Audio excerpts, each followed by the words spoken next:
तो हम लोग देख रहे थे numericals based on rolling motion. Rolling motion की थ्योरी हो चुकी थी बेटा, वो Marcus low.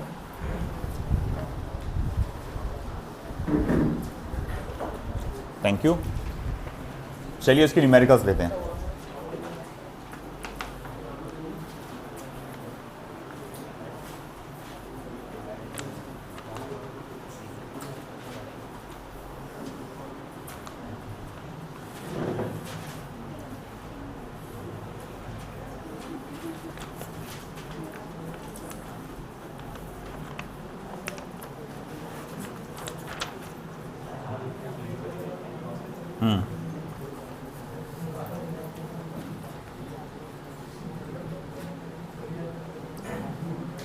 A solid cylinder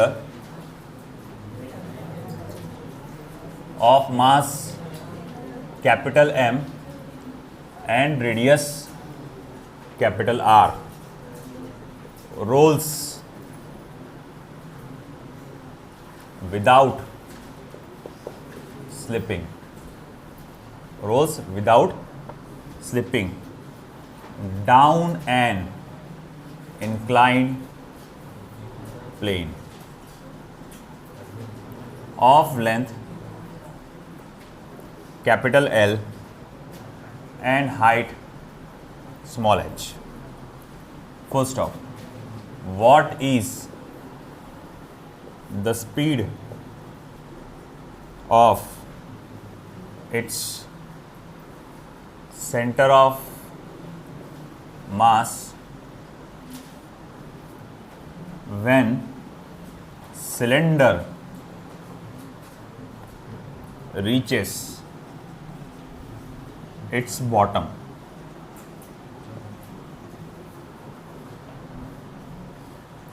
First option, under root of 3/4 GH.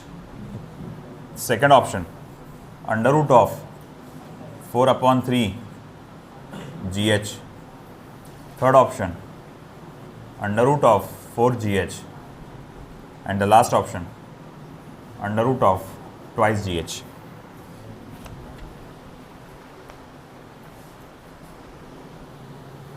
तो एक सॉलिड सिलेंडर की बात की गई है, mass m, radius capital R, rolling down an inclined plane of length capital L and height h. What is the speed of its centre of mass when cylinder reaches its bottom?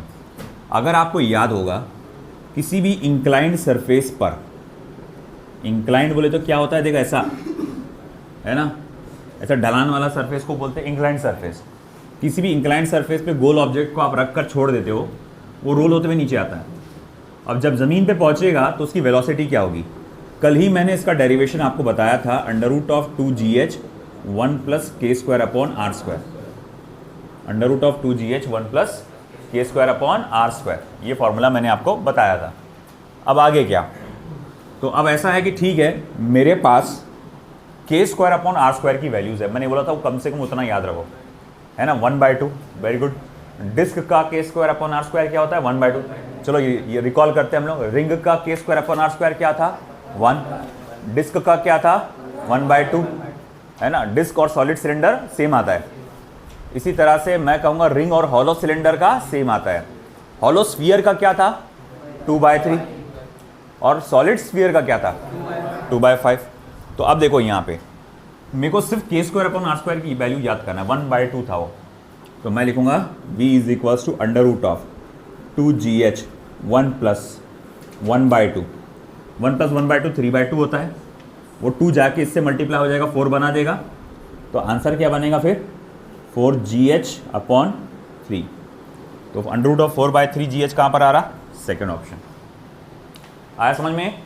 तो सिर्फ k² R² की value याद रखो और देखो आपका काम इतना आसान हो जाता।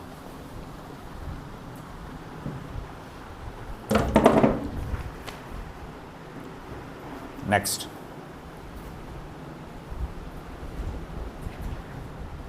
a sphere rolls down an inclined plane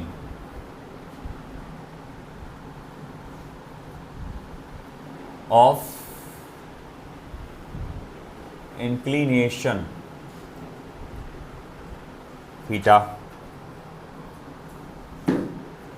what is the acceleration of the sphere as it reaches to bottom? जब वो नीचे ज़मीन पे पहुंचेगा तो उसका एक्सेलरेशन क्या होगा? First option 5/7 g sin theta, second option 3/5 g sin theta, third option 2/7 g sin theta, fourth option 2/5 g sin theta. फरमाइए कौन सा? Last option 2/5। No, I fear it's wrong.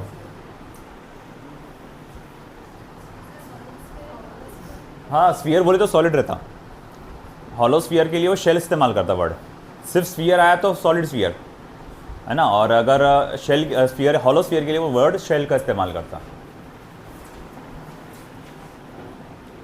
बोलो भाई, एक्सेलरेशन का फॉर्मूला क्या था? g sin theta upon 1 plus k² upon r², isn't it? अब k² upon r² की वैल्यू क्या है सॉलिड स्फीयर के लिए? 2/5 डालो वैल्यू यहाँ पे, a equals to g sin theta 1 plus 2/5, cross multiply करो, 7/5, 5 चले गया ऊपर, 5g sin थीटा अपॉन 7 या 5/7 g sin थीटा, कौन सा ऑप्शन आएगा? फर्स्ट ऑप्शन 5/7 g sin थीटा। हमदा मैडम दे दो।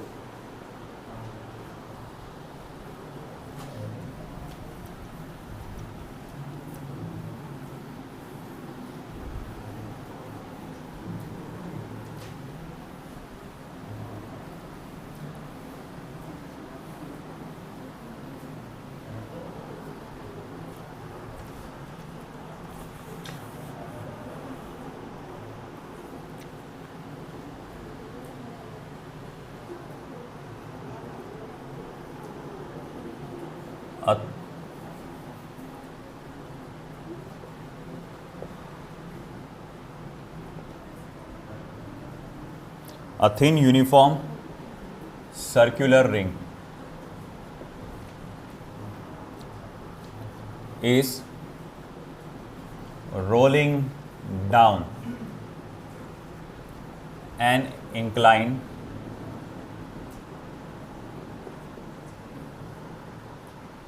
plane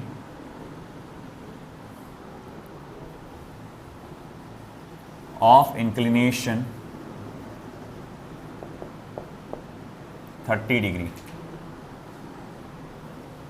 without slipping.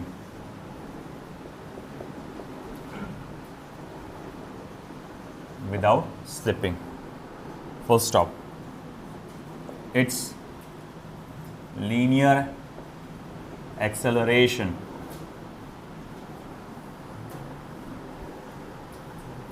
along the inclined plane will be, first option g/2, second option g/3, third option g/4, and the last option g/5. g/2। हाँ, मतलब इस बार क्या है, वही है फिर से, बस इस बार थीटा की वैल्यू भी दे दिया उसने। हाँ, और शेप चेंज हो गया, पहले स्फीयर रोल होते हुए आ रहा था, अब कौन रोल हो रहा? आपका रिंग। आपने बेटा साइन थीटा की वैल्यू नहीं डाले, आपने 1 प्लस k² अपॉन r² नहीं, आपने सिर्फ के स्क्वायर अपॉन आर स्क्वायर की वैल्यू डाले, 1 + 1 2 हो गया। साइन थीटा का क्या? Correct, g/4। अरे कितना आसान है देखो, है ना। एक्सेलरेशन क्या होता है जब भी कोई बॉडी रोल होते हुए आती है नीचे इंक्लाइन प्लेन पे, एक्सेलरेशन का फॉर्मूला क्या होता है? g sin थीटा 1 + के स्क्वायर अपॉन आर स्क्वायर, सही है ना। अब के स्क्वायर अपॉन आर स्क्वायर बोले तो कितना होता है आपके इसके लिए, रिंग के लिए 1 होता है वो, और थीटा कितना है 30 डिग्री है, साइन 30 कितना होता है 1/2, तो g मल्टीप्लाई बाय 1/2 अपॉन 1 + 1। अब 1 + 1 क्या होता है 2, ये 2 और 2 मल्टीप्लाई हुआ g/4।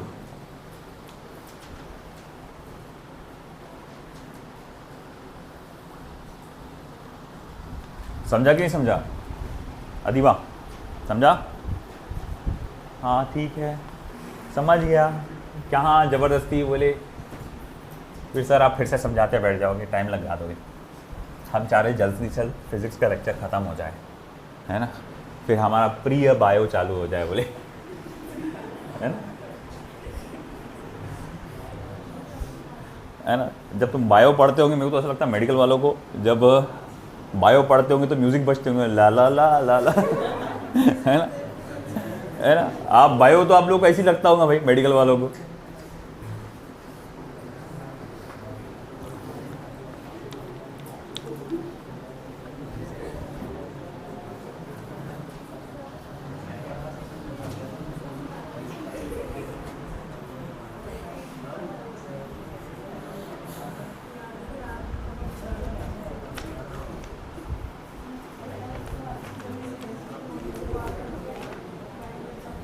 हाँ हाँ, मैं इतना डिटेल में नहीं पूछा था, लिखना चालू करो। A solid sphere and a disk of same mass and radius starts rolling down a rough inclined plane from the same height. The ratio of the time taken in the two cases is, first option 15:14, second option under root of 15 is to under root of 14, third option 14:15, and the last option under root of 14 is to under root of 15.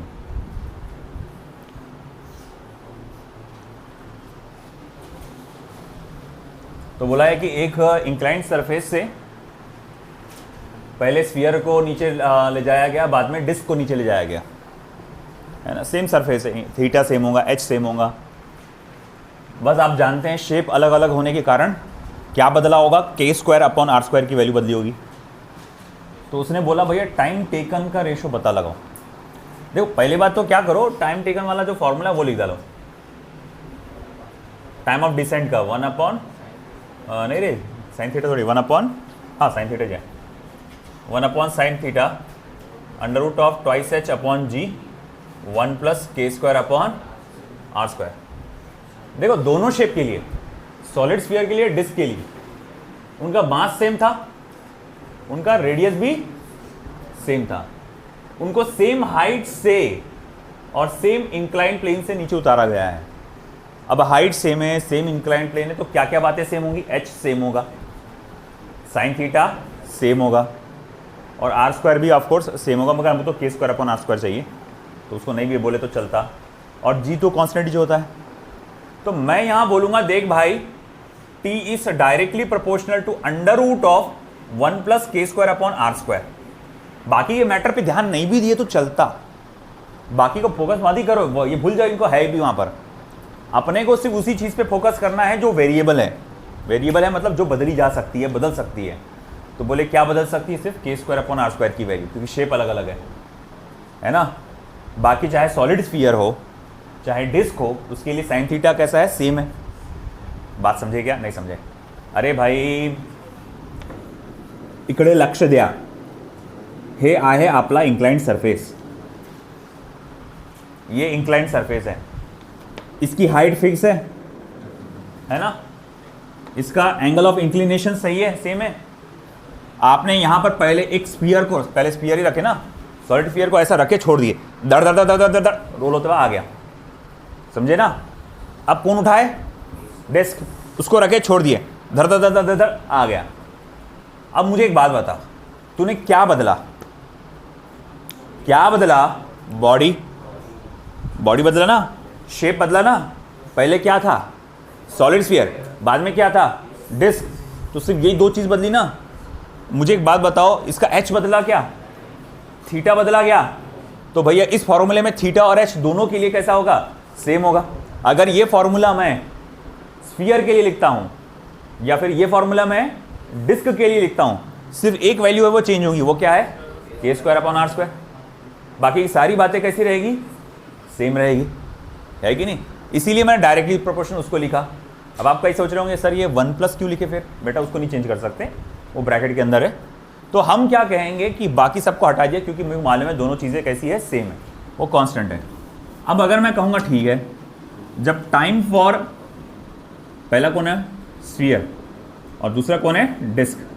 Time of descent for sphere upon time of descent of disc जब मैं करूँगा 1 plus K square upon R square. जरा बताओगे sphere के लिए के square upon R square कितना है? सॉलिड स्फीयर, स्फीयर बोलो सॉलिड स्फीयर, 2/5। तो के स्क्वायर अपॉन आर स्क्वायर 2/5। अच्छा ठीक है, डिस्क के लिए कितना है वो? 1/2। रिंग के लिए 1 है वो, 1/2। समझा कि नहीं समझा? K square upon R square solid sphere के लिए 2/5 और डिस्क के लिए 1/2। अब आगे क्या हुआ? क्रॉस मल्टीप्लाई करो, तो अंडर रूट ऑफ 7/5, ये रूट में ले लो पूरा का पूरा, अपॉन ये क्या हो जाएगा? 3/2। अब ये 2 को ऊपर लेके जाओ, तो 2 7 ज़ा 14, 5 को नीचे ले आओ, 5 3 ज़ा 15, यानी कि under root of 14 is to under root of 15। ऐसा कौन है भाई? Last option.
तो देखिए क्वेश्चन अगला, a solid sphere rolls down an incline plane and its velocity at the bottom is v1। पहले आपने क्या किया, एक सॉलिड स्फीयर को एक इंक्लाइंड सरफेस पे से रोल होने के लिए छोड़ दिया। तो यहाँ से आपने छोड़े तो ये जनाब रोल होते हुए पूरा गड़गड़ करते हुए नीचे आ गए। फिर क्या हुआ, उसी इंक्लाइंड सरफेस पे, वही है बेटा, मेरे डायग्राम में थोड़ा सा अलग हो सकता है मगर ऐसा मान के चलो कि वही है। तो वही इंक्लाइंड सरफेस, उस पर आपने फिर से उस सॉलिड स्फीयर को रखा, मगर इस बार वो फिसलते हुए नीचे आया। पिछली बार रोल होते हुए नीचे आया था, इस बार फिसलते हुए नीचे आया।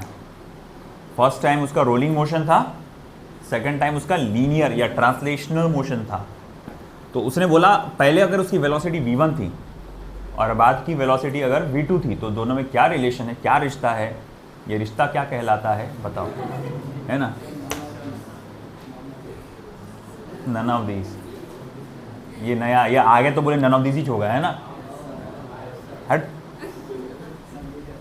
हट, नन ऑफ दीज नहीं है, चल अच्छा ठीक है। अगर नहीं रहा तो चाय पे थोड़ी छोड़ूंगा, फिर मेरा फायदा है तो चाय पे छोड़ूंगा क्या मैं?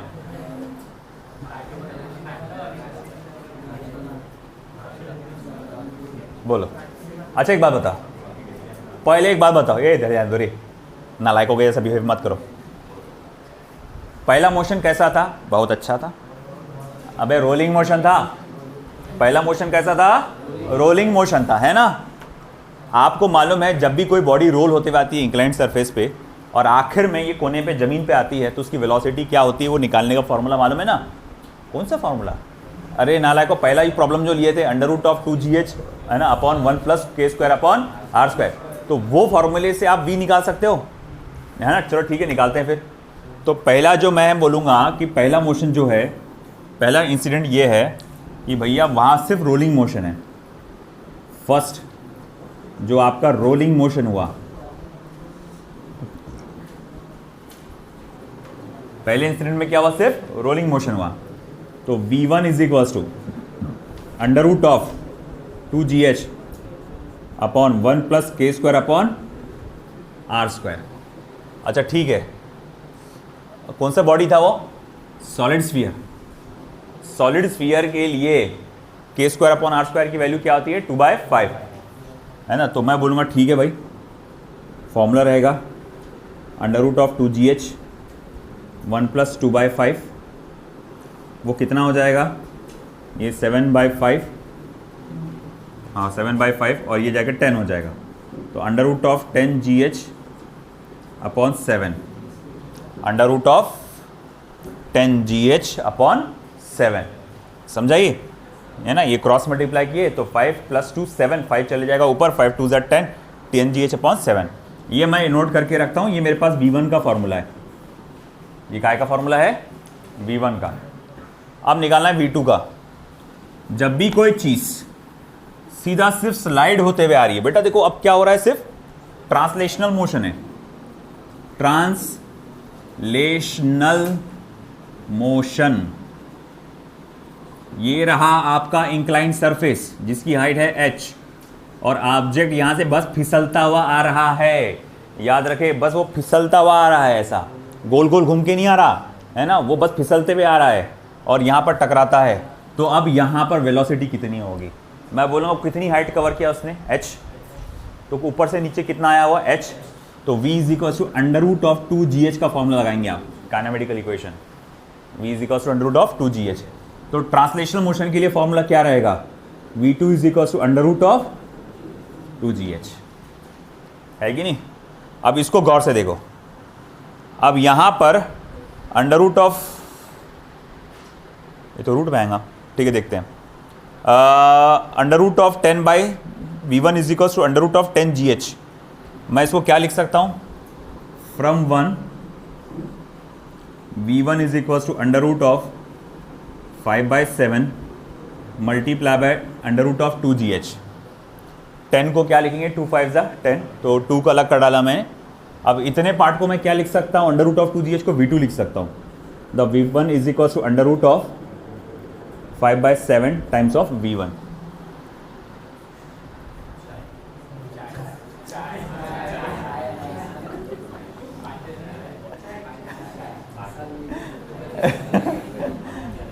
धक्का खा के आया था रे।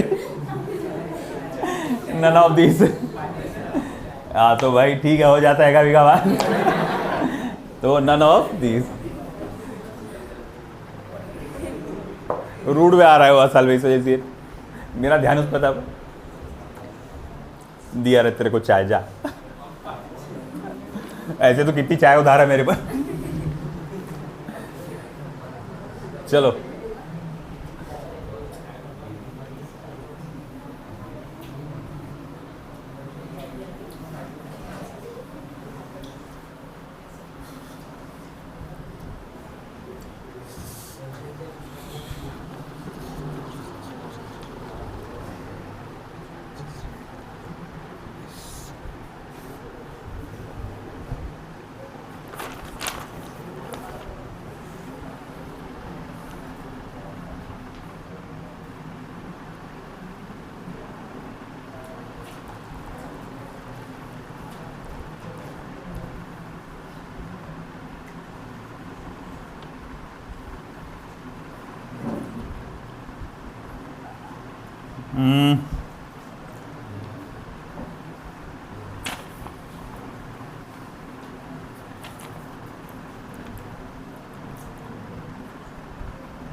a wheel of mass 5 kilogram and radius 0.40 meter is rolling on a road without sliding with angular velocity 10 radian per second. The moment of inertia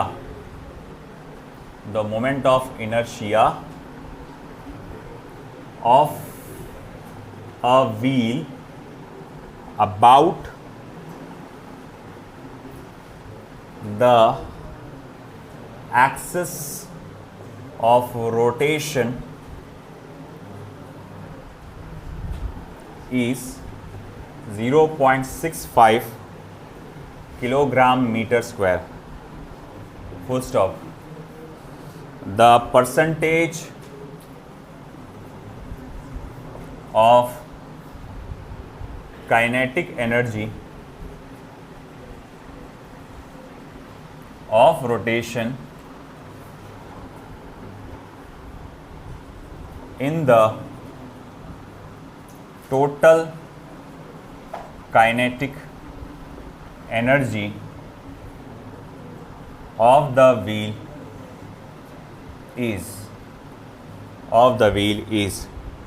first option 22.4%, second option 11.2%, third option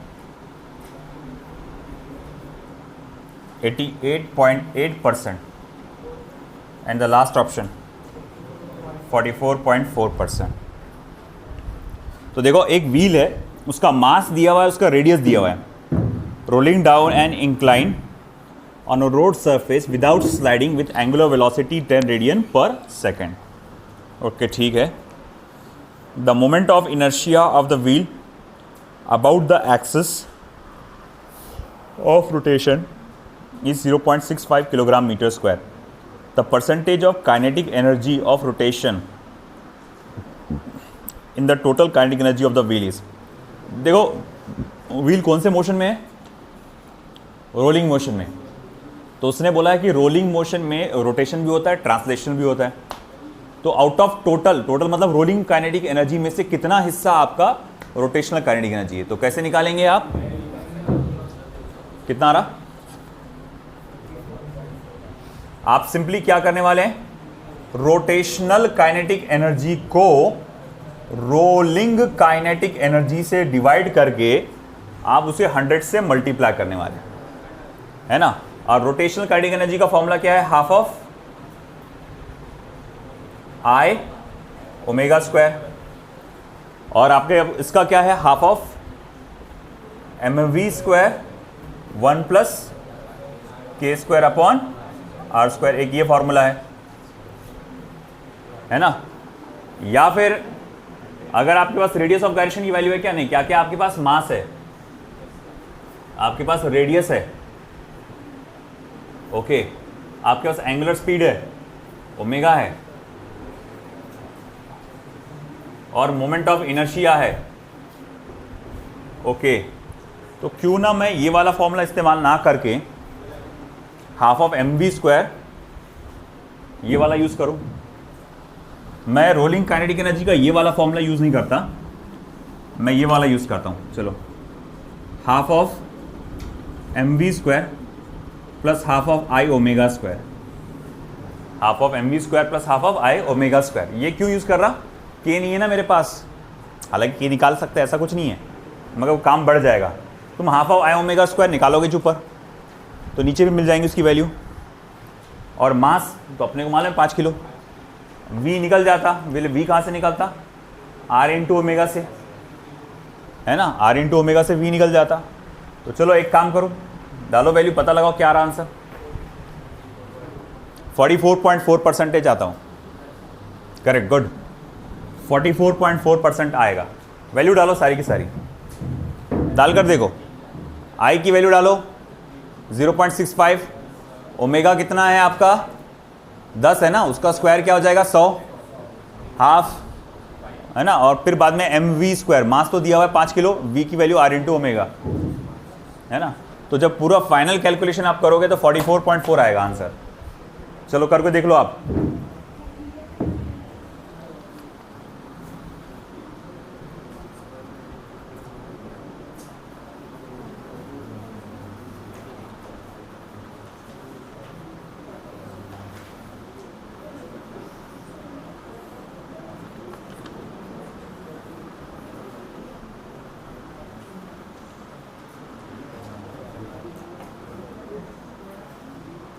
बातें नहीं,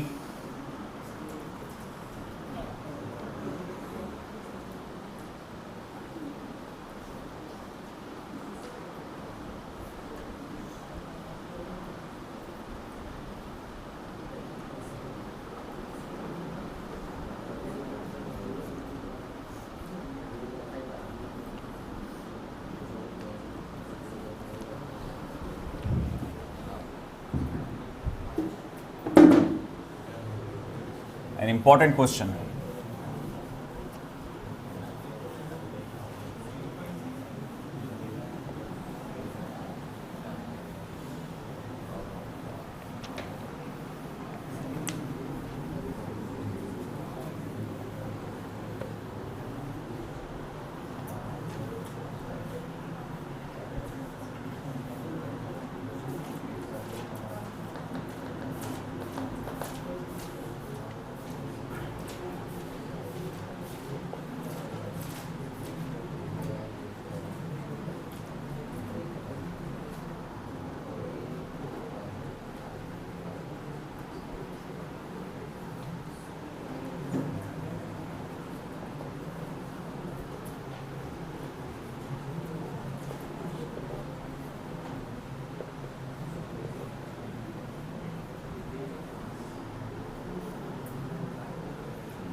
चलिए देखो ये question.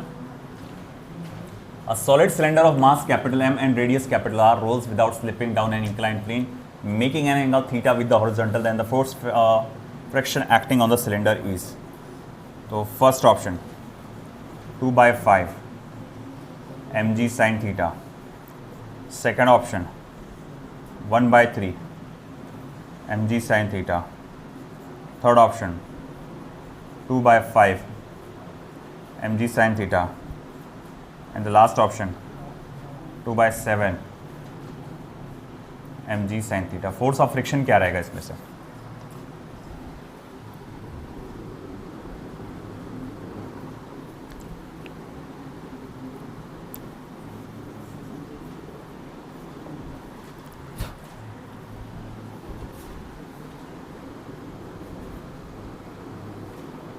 तो भैया देखो ये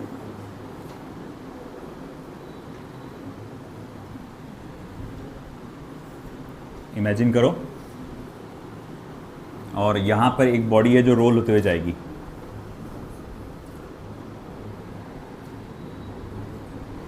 कौन सी बॉडी है वो? Solid cylinder. ये एंगल थीटा है. तो उसने पूछा है फोर्स ऑफ फ्रिक्शन क्या होगा. सबसे पहले देखो इसके पर लगने वाले सारे फोर्सेस अपन यहां पर लिस्ट करेंगे. तो देखो सबसे पहले इसका वेट रहेगा नीचे की तरफ डायरेक्टेड, जिसको दो कंपोनेंट्स में बांट सकते हैं अपन. उसमें ये कंपोनेंट रहेगा mg sin थीटा और यहाँ एक कंपोनेंट रहेगा mg cos थीटा. दूसरा, अगर ये इधर रोल होते हुए जा रहा है तो फोर्स ऑफ फ्रिक्शन उसके ऑपोजिट डायरेक्शन में लगेगा F. फोर्स ऑफ फ्रिक्शन उसके ऑपोजिट डायरेक्शन में लगेगा F. Laws of motion chapter अगर आपने किए होंगे आपको याद होगा, कनेक्टेड मोशंस मैंने आपको कराया था कि जिस लाइन में उसका एक्सेलरेशन या जिस लाइन में उसका मोशन हो रहा होगा उस लाइन को एक्स एक्सिस पकड़ के चलो. मतलब इसको आप क्या पकड़ के चलेंगे? X axis. और ये परपेंडिकुलर लाइन को आप क्या पकड़ के चलते हैं? Y axis.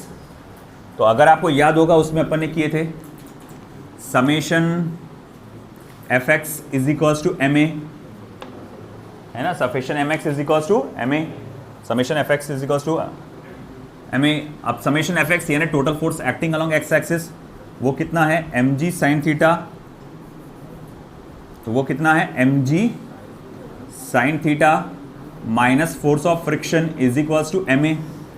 मेरा प्राइमरी टारगेट कौन है? मेरा प्राइमरी टारगेट कौन है? Force of friction. वो निकालना है ना. तो f को इधर करो, m को इधर ला लो. देखो force of friction is equals to mg sin theta minus ma, है ना. mg sin theta sorry minus ma. f को उधर ले गया, ma को इधर ला लिया. जब भी कोई बॉडी रोल होते हुए आती है तो उसका एक्सेलरेशन क्या होता है? g sin theta upon 1 plus k square upon r square. अच्छा, कौन सी बॉडी रोल होते हुए आ रही है? Solid cylinder. सॉलिड सिलेंडर के लिए केस अधिवा इधर ध्यान दे रहे, k square upon r square की वैल्यू क्या होती है सॉलिड सिलेंडर के लिए? 1/2, है ना. 1/2 होता है. तो 1 plus 1/2 g sin theta upon 1 plus 1/2, ये क्या हो जाएगा? 3/2. 2 चला जाएगा ऊपर, 2/3 g sin थीटा हो जाएगा ये, है ना. आप चलो ठीक है, वैल्यू डालो यहाँ पर mg sin theta minus 2/3 mg sin theta. एक ही जगह अपन ने 2/3 g sin थीटा डाल दी. अब क्रॉस मल्टीप्लाई करो, f इज इक्वल्स टू फिर क्या होता है 1/3 mg sin थीटा. तो कौन सा ऑप्शन आ रहा? Second option, 1/3 mg sin theta.